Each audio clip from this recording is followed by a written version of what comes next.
Reddit, ¿cuál es tu historia de no sleep que realmente sucedió? Número 1. Viví en un apartamento hace unos años. Había 4 viviendas arriba y 4 viviendas abajo. Yo vivía en el piso de arriba y el de abajo estaba vacío. Seguía oyendo pasos por el apartamento y sabía que no debía. No había nadie abajo. Le pedí a alguien que viniera a escuchar para ver si estaba loca. Tal vez solo escucho otros apartamentos, ya que está vacío el de abajo y todo hace eco. Me equivoqué. Seguí escuchando los pasos. Esto duró 1 hora entera. Finalmente, llamé al casero y a la policía. Al parecer, alguien había entrado por la ventana de abajo y caminaba por el suelo con un cuchillo. Era una situación horrible. Número 2. Mientras vivía con unos amigos, me levanté tarde para beber agua del frigorífico. No encendí ninguna luz porque no tenía problemas para orientarme en la oscuridad.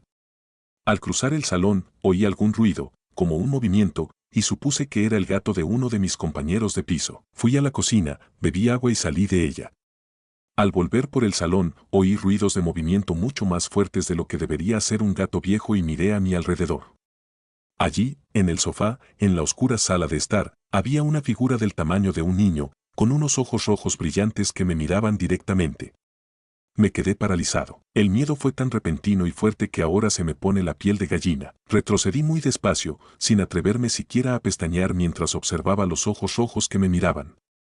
Tras varios segundos angustiosamente largos, alcancé el interruptor de la luz de la cocina, preparada para defenderme si esa cosa duende me atacara. Clic. Era la chinchilla de mi otra compañera de piso. Había abierto su jaula y se había escapado de su habitación. Estaba sentada encima de una pila de ropa sucia. Número 3. Mi habitación está en el segundo piso de la casa. No hay ningún tipo de patio, porche o voladizo bajo mis ventanas. Hace un par de años, estaba viendo la televisión en la cama sobre las 2 de la madrugada cuando oí un sonido, animal, más fuerte de lo normal. No es raro oír ardillas corriendo por el tejado de vez en cuando. No le di mucha importancia. Siguió ocurriendo y empezó a sonar cerca de la ventana, no en el tejado. Lo ignoré durante bastante tiempo. Después de por lo menos 40 o 45 minutos de estar irritado por el ruido, había visto un par de episodios de South Park en mi reproductor de DVD durante ese tiempo. Golpeé la pared con la esperanza de asustarlos y que se fueran hasta que pudiera dormir. Solo 2 golpes rápidos con el puño, que fueron respondidos con 2 golpes en la pared justo al lado de la ventana desde el exterior. No hace falta decir que me cagué y salté de la cama. Ahora bien, mi salón tiene un ventanal y está en el otro extremo de la casa, así que podría asomarme por esa ventana y ver la ventana de mi dormitorio. Me apresuro a bajar las escaleras y me asomo. Veo a un tipo de pie delante de mi casa, debajo de la ventana de mi dormitorio. Tiene un cuchillo, una navaja pequeña, en la mano y está acariciando la fachada de mi casa. Llama a la policía y espera. Nunca abandona la fachada de la casa, ni siquiera cuando se acercan y acaban por desarmarlo y detenerlo sin mucho forcejeo. Número 4. Estuve viviendo en Fort Wayne, Indiana, por un corto tiempo y la casa en la que me quedé estaba en las afueras de la ciudad, muy atrás en un camino de tierra de una finca. La casa tiene más de 200 años y me asustaba a mí mismo de forma rutinaria debido a su antigüedad, su ubicación y el hecho de que mis únicos compañeros de habitación eran 2 gatos. De todos modos, una noche de enero, cuando hacía menos 15°C, oía a alguien frenéticamente llamando a la puerta de mi casa a las 2:30 o 3 de la madrugada. Me acerqué lentamente a la puerta para echar un vistazo a mi inesperada compañía antes de que se dieran cuenta de que podía verlos. De repente, les oí golpear a través de la madera, acercarse a la cubierta que conducía a la puerta principal y dirigirse a la gran puerta lateral de cristal. Oí un gemido. Oí a alguien sacudir el pomo de la puerta. En ese momento llamé a la policía y me escondí en mi habitación con la pistola desenfundada. Durante los 25 minutos que tardó la policía en subir a investigar, pude oír y ver las sombras de la gente fuera de cada ventana, probando cada una para ver si se abría. Cuando llegaron, caminaron alrededor de la casa y solo identificaron un juego de pisadas en la nieve y un juego de marcas de arrastre. También pudieron determinar dónde y cuándo la persona que era arrastrada se sentaba en la nieve en varios puntos de entrada mientras el otro tipo buscaba una manera de entrar. Me mudé poco después, no por el intento de entrada, sino porque Fort Wayne, Indiana, es un lugar terrible para vivir. Número 5. Hace unos meses nos mudamos a una casa nueva. Mientras estábamos en pleno proceso de compra, el inquilino que vivía en ella murió inesperadamente a mediados de sus 40 años por causas naturales. murió en medio del salón. Poco después, nos mudamos y, casi inmediatamente, nuestra hija de 2 años empezó a hablar del fantasma que, según decía, vivía en nuestra casa. Seamos realistas, tiene 2 años y los niños de 2 años son muy impresionables. Acabábamos de pasar Halloween y tenía un libro ilustrado sobre el tema que le encantaba leer, así que es muy posible que toda esta charla sobre fantasmas viniera de hojear ese libro con regularidad. Aún así, siempre me decía que el fantasma estaba en su casita de juegos en el sótano, en las escaleras o en la esquina. Nunca parecía tener miedo del fantasma y lo consideraba su amigo, así que no me preocupaba tanto, aunque realmente hubiera un fantasma rondando por nuestra casa. Si es un fantasma simpático y servicial, desde luego podría ser mucho peor. A menudo le decía al fantasma que podía quedarse si quería, pero que también podía irse si eso le hacía más feliz. Yo apostaba más por la teoría de que el fantasma era real y ella podía verlo y hablar con él que por la teoría de que el fantasma fuera solo su imaginación alimentada por el libro de Halloween. Hasta que un día, cuando salimos hacia el coche para ir a la guardería por la mañana, estaba oscuro y llovía.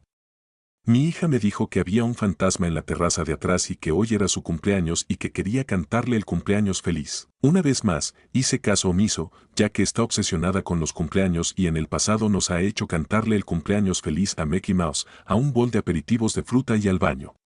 Así que cantamos y deseamos un feliz cumpleaños al fantasma y seguimos con nuestras vidas. Más tarde, ese mismo día, por pura curiosidad, busqué la esquela del hombre que había muerto en nuestra casa. ¿Y no lo sabías?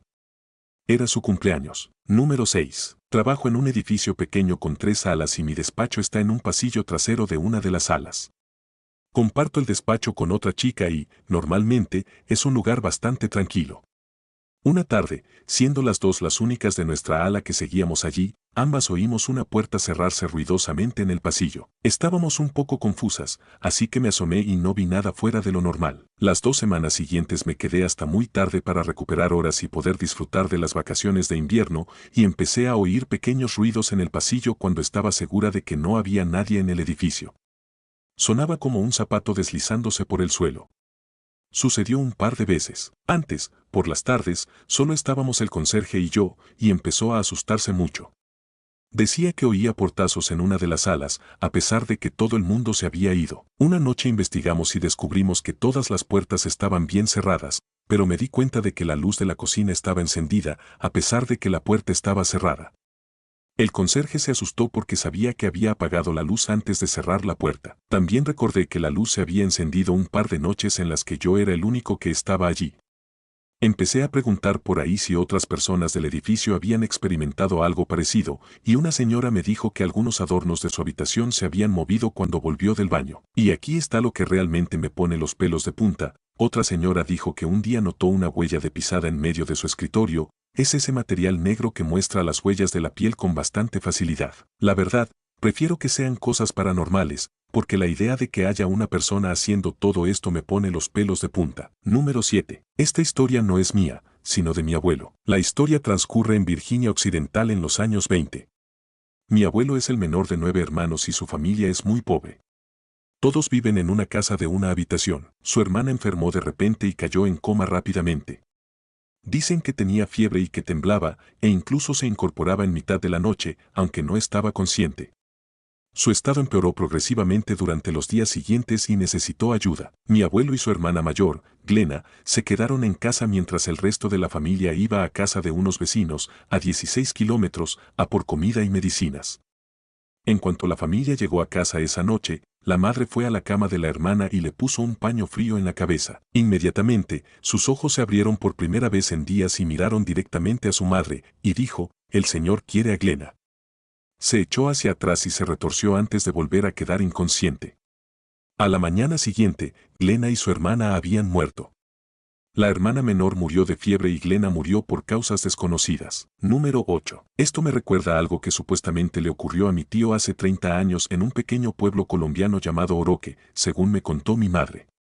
Es una historia increíble, hasta el punto de que dudo que sea real. Este tío, como todos mis tíos menos 2, era médico. En aquella época, era el equivalente a un médico generalista, aunque más tarde se convirtió en pediatra. En aquella época era joven y llevaba solo 3 años estudiando medicina, como muchos médicos jóvenes. Siempre estaba ansioso por demostrar su valía, a menudo en detrimento de su propia salud. Esta fue una de esas ocasiones. Después de que mi abuela le obligara a tomarse unas muy necesarias vacaciones de 2 semanas, le subió la fiebre. Él, siendo el joven engreído que era, se negó a admitir que estaba enfermo hasta que se desmayó literalmente mientras atendía a un paciente. Acabó hospitalizado durante 3 o 4 días, momento en el que parecía que iba a morir. Mi abuela, mi tía, y mi madre viajaron al hospital, que estaba bastante lejos. Se alojaron en un hotel cercano. Finalmente, mi abuela decidió que su hijo pasara sus últimos días con ellos en el hotel, al cuidado de una enfermera. Mi tío deliraba bastante, así que vino un cura, le dio la extremaunción y empezamos a esperar. Aproximadamente una semana después del desmayo, algunos colegas de mi tío le visitan para darle el último adiós. Uno de ellos le habla a mi madre de una solución poco ortodoxa: traer a una medium. Aquí es donde las cosas se ponen realmente locas. La medium, quizá practicante del culto de María Lionza, era una mujer de mediana edad que supuestamente podía canalizar el espíritu de un famoso médico y santo venezolano llamado José Gregorio Hernández, fallecido en 1919. Para invocar al santo necesitaba ciertas cosas, como que la dejaran a solas con el paciente, un cuaderno con bolígrafo y ciertas plantas locales que debía recoger su ayudante. Mi abuela y sus hijas estaban desesperadas y aceptaron. Dejan sola a la medium y esperan fuera unas horas hasta que aparece la mujer. Mi madre afirma que pudo oír la voz de un hombre mayor murmurando desde el interior de la habitación. La medium sale y les da un bloc de notas con una serie de instrucciones. Las instrucciones eran para lo que supongo podría llamarse una poción de hierbas. No cogió dinero y se marchó después de una buena comida, pagada por mi familia. Mientras tanto, su ayudante preparaba la poción, que debía administrarse a mi tío cada 4 horas. Aunque tardó una semana más, mi tío acabó recuperándose por completo, aunque perdió la visión del ojo izquierdo. Fue despedido del hospital en el que trabajaba por ausentarse de su puesto con fiebre, por lo que se marchó a Bogotá, la capital, y comenzó a especializarse en medicina pediátrica. Sus hermanos, que ya eran médicos consagrados a esas alturas, le ayudaron a encontrar un nuevo trabajo a pesar de su increíble irresponsabilidad. No defiendo en absoluto lo que hicieron. Se jubiló hace unos años. Número 9. Tenía un silbato que era una mierda. Era muy desagradable, con un sonido terrible, pero muy característico. Era como el grito de muerte de un ganso, seguido de un ruido de traqueteo. Siempre lo colgaba de un cordón naranja brillante que enganchaba en el picaporte de la puerta de mi casa. Todas las mañanas me levantaba y veía el horrible silbato colgando de mi puerta. Justo al lado de mi puerta había una ventana que no cerraba bien, no estaba siempre abierta, pero si la empujabas lo suficiente, cedía. Una noche llovía a cántaros. Me desperté a las 4 de la mañana al oír golpes en el suelo de abajo. Supuse que el viento la había abierto para que no se empapara la alfombra, así que me levanté y fui a cerrarla. Efectivamente, la ventana estaba abierta de par en par.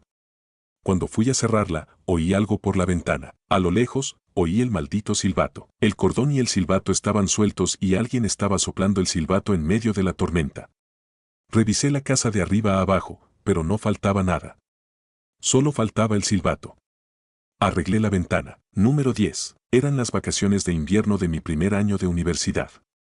Fui a visitar a uno de mis amigos al noroeste de Pensilvania para pasar la Nochevieja. Tenía que volver a casa al día siguiente para trabajar, así que decidí volver a las 2 de la madrugada. Yo conducía por la Interestatal 79, para quien lea esto desde Pensilvania, fue alrededor de Grove City, donde ocurrió este suceso, y tal vez vi 2 coches en un tramo de 60 millas.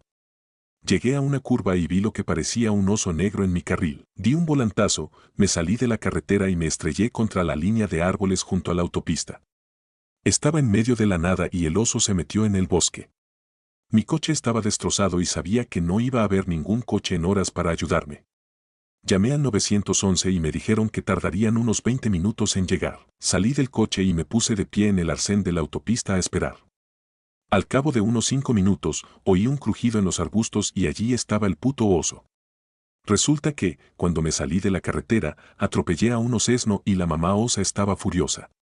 Lo llevé hasta la parte trasera del coche y me metí en el maletero. Por suerte, tenía un Ford Expedition grande para que el oso no pudiera hacer mucho daño. Durante otra media hora, el oso intentó embestir el coche y se ensañó conmigo. Apareció la policía y las sirenas volvieron a asustar a la osa para que se adentrara en el bosque. Fue la experiencia más aterradora de mi vida. Número 12. Una que publiqué hace casi un año y a la que no le vendría mal quitarle el polvo. Hace ya bastantes años, trabajé como guía y administrador en una cárcel histórica, un museo penitenciario para los estadounidenses. Este lugar era uno de los edificios más antiguos de la ciudad y tenía bastante reputación entre los cazadores de fantasmas, por lo que trabajar allí siempre resultaba espeluznante. Los primeros tiempos habían sido bastante violentos y se habían producido algunas muertes, incluidos ahorcamientos ordenados por el Estado, por lo que se contaban muchas historias de fantasmas. Aunque vi algunas cosas muy raras durante mi estancia allí, el edificio era viejo y un refugio para la fauna local, y no era a prueba de viento, así que había que tomarse las historias con cautela. También teníamos varias docenas de maniquíes colocados en poses tradicionales, algunos en el patio y otros en las celdas, y siempre era divertido oír los gritos ahogados de los turistas cuando veían asomar la primera cabeza por el pasillo. Pasemos ahora a la historia. Al ser una ciudad principalmente turística, los meses de invierno eran bastante tranquilos y podía pasar horas sin ver a nadie. Un día tuve suerte y conseguí cerrar tarde una noche y abrir temprano al día siguiente. Tanto para cerrar como para abrir había que llevar una linterna, ya que en esa época del año la oscuridad era total y no había luces instaladas en todo el complejo. Solo había tenido un turista en todo el día, así que, para vencer el aburrimiento, decidí coger uno de los maniquíes sobrantes del almacén, vestirlo con ropa de las primeras damas convictas e instalarlo en la cocina del ala de señoras. Decidí colocarlas de espaldas a la puerta, con un cuenco en un brazo y una batidora de huevos en el otro. Me aseguré de que todo fuera muy resistente y cerré la cocina para pasar la noche. A la mañana siguiente llegué a las 6 de la mañana para abrir y, mientras recorría el complejo, escuché algo extraño. La habitación en la que estaba compartía una pared con las cocinas y se oía un ruido raro, como de raspado, que venía del otro lado de la pared. Mientras escuchaba en la oscuridad, el ruido se detuvo, comenzó de nuevo y se intensificó, acompañado de un ruido de golpeteo. Un poco asustado, continué avanzando lentamente hacia las cocinas alrededor del edificio, que estaba dispuesto en forma circular con habitaciones en el interior. Mientras estaba fuera de la puerta, podía escuchar este ruido irregular con bastante claridad, así que decidí usar la trampilla deslizante de la puerta para mirar dentro de la habitación primero. El maniquí se estaba moviendo. No solo se movía ligeramente, sino que golpeaba visiblemente el pie hacia arriba y hacia abajo mientras giraba lentamente el batidor de huevos, con el brazo subiendo y bajando. A medida que mis ojos se ajustaban a la oscuridad, mi cerebro comenzaba a procesar lo que estaba viendo. Ya fuera posesión o poltergeist, no me quedaría allí para que se diera la vuelta, así que cerré de golpe la trampilla y me fui corriendo por donde había venido sin detenerme hasta llegar a la oficina principal, donde cerré la puerta con cerrojo y encendí todas las luces que pude encontrar. Alrededor de las 10 de la mañana llegó nuestro primer turista.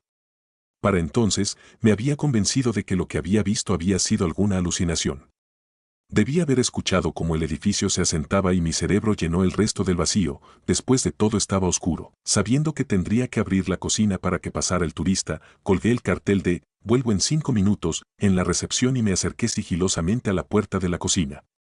Abrí lentamente la trampilla y miré adentro para ver al maniquí en la misma posición en la que lo había dejado, sin moverse. Con todo de vuelta a la normalidad, respiré un profundo suspiro de alivio y abrí la puerta. En el segundo en que abrí la puerta, el maniquí comenzó a batir los huevos frenéticamente con el pie. Nunca había estado más aterrorizado que en ese momento. Era pleno día y no podía convencerme de que esta vez no estaba pasando nada, estaba sucediendo justo frente a mí.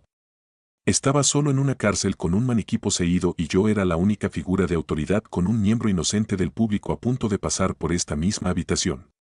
¿Qué se suponía que debía hacer en esa situación? Recuerdo haber pensado, es solo yeso y papel maché. Mátalo. Rómpelo rápidamente, corre como el infierno y nunca regreses. Mientras decía esto, tomaba un mazo de carne y avanzaba vacilante hacia la cosa. A medida que me acercaba, comenzó a moverse más rápido hasta que estuve a una distancia alcanzable. Con la esperanza de que esa cosa se diera la vuelta y me enterrara el batidor de huevos en el pecho, agarré su brazo, solo para que el maniquí emitiera un ruido sibilante y crujiente. Casi me hice encima en ese momento, pero algo en el sonido me resultó sorprendentemente familiar. Recuperando algo de compostura, miré dentro del tazón que el maniquí sostenía en el otro brazo. Mirándome fijamente, con la cabeza firmemente atrapada entre los batidores, había un eslizón rey de unos 40 cm de largo. Solté el brazo del maniquí y el eslizón comenzó a correr. Atrapado como estaba, corría en círculos en el fondo del tazón, lo que hacía girar el batidor unido al brazo del maniquí, que se movía hacia arriba y hacia abajo, haciendo que todo vibrara y golpeando su pie contra el suelo. 5 minutos después, lo dejé en el patio mientras aún me reía histéricamente para mis adentros. Al final de ese día, ese maniquí estaba empaquetado y de vuelta en el almacén, por si acaso. Número 13. Sucedió durante las vacaciones de Navidad de 2006, en mi último año de universidad. Trabajaba para un profesor que me pidió que cuidara su casa y su perro mientras él estaba fuera de la ciudad viendo el partido de fútbol americano. Estuvo fuera durante 3 días y tenía una gran extensión de tierra en medio de la nada. Invité a mi novia de entonces.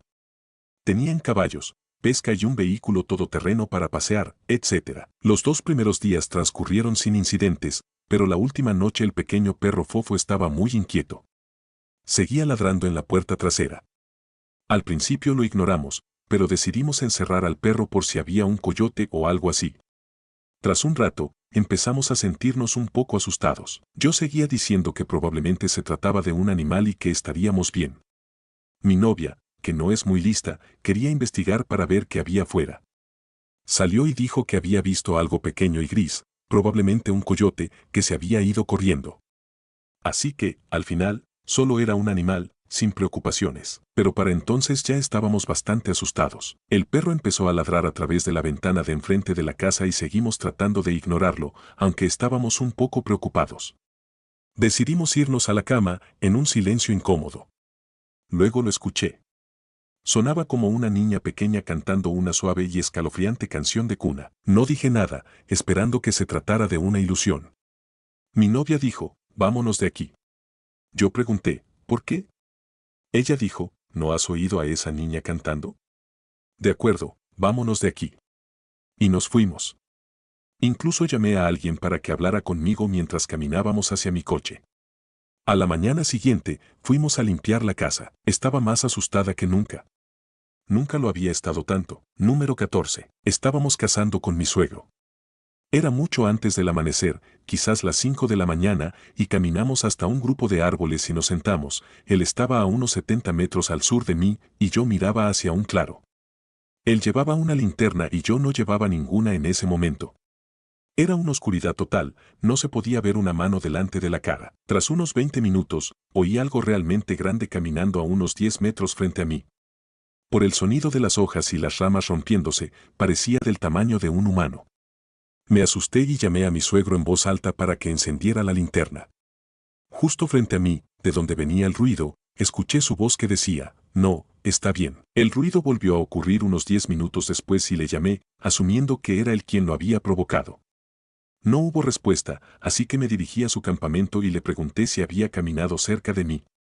Dijo que no se había movido en todo el rato y se preguntaba por qué habría escuchado su voz. Son skinwalkers, hombre. Número 15. Mi abuela paterna murió cuando yo tenía 6 años. Vivía en Nueva York. Ella vivía en Pensilvania. La conocí tal vez 2 veces. Tenía 6 años, estaba dormido en la cama una noche y, por alguna razón, me desperté y caminé hacia el dormitorio de mis padres. Mi padre tenía un sillón en una esquina para leer. Me senté en el sillón. En la pared opuesta estaba el armario de mi padre. Se abrió, y la abuela salió y se quedó a unos 6 pies de distancia. Solo quería decir adiós, dijo, sonrió, saludó con la mano y se dio la vuelta y volvió a entrar en el armario, cerrando la puerta detrás de ella. Volví a mi habitación. Unas 2 horas más tarde, alrededor de las 6 de la mañana, suena el teléfono. Era una llamada desde Pensilvania diciendo que la abuela Catherine había muerto mientras dormía. Mi madre vino a despertarme para decírmelo, y yo dije, lo sé, ¿qué quieres decir? Vino a despedirse anoche. Me hizo repetir la historia 3 veces, y luego me dijo que nunca le contara esa historia a mi padre. Y nunca lo hice. Número 16. Una historia de No Sleep. Por un corto tiempo, una noche de Halloween, un par de grupos del vecindario se metieron en una pelea de huevos. Ninguno de nosotros se odiaba, solo éramos de clanes diferentes. Cuando las fuerzas opuestas comenzaron a avanzar, salimos corriendo para ponernos a cubierto. Cuando entramos en el bosque, me escondí rápidamente detrás de un árbol y todos los del otro lado pasaron de largo. O al menos eso pensé. Al parecer, Bill quedó atrapado por una rama y trataba de liberarse. Salí de detrás del árbol para ayudarlo, ya que no podía liberarse. Justo cuando llegué a él, levantó la vista y nuestras miradas se cruzaron. Tenía una expresión de verdadero horror en los ojos. Le pregunté si necesitaba ayuda y murmuró muy bajo, sí, claro. Así que lo soltamos y volví corriendo para unirme a la pelea. Al día siguiente en la escuela, alguien se me acercó y me preguntó, ¿es cierto lo que dijo Bill? Respondí con un sarcástico, sí, y me alejé. Luego sucedió una segunda vez, luego una tercera y una cuarta. Respondí, sí, cada vez. Estaría mintiendo si dijera que no sentía curiosidad por saber de qué estaban hablando, pero decidí seguir el juego porque todos lo preguntaban de la misma manera. Como si estuvieran descubriendo que los fantasmas existen de verdad. Así que, durante el almuerzo, veo a Bill acercarse y le digo, oye, Bill, tengo una pregunta. Él murmura en voz baja, ¿sí? ¿Qué? Le respondo, ¿por qué todos me preguntan si lo que has dicho es cierto? Él respondió, está bien, fue lo más extraño. Tú. No, tú no. Allí. Lo siguiente que sé es que estás de pie frente a mí. Simplemente apareciste de la nada. Sé que debe haber una explicación, pero no estabas allí. Sé que no estabas allí. Me reí y le dije que estaba detrás del árbol y que lo había visto atrapado, así que simplemente salí para ayudar. Te puso la mano en el hombro y respiró aliviado. Dijo, Jesucristo, estaba muerto de miedo. He estado contando la historia para ver si a alguien más le ha pasado esto contigo. Durante un tiempo, pude desaparecer y aparecer aleatoriamente.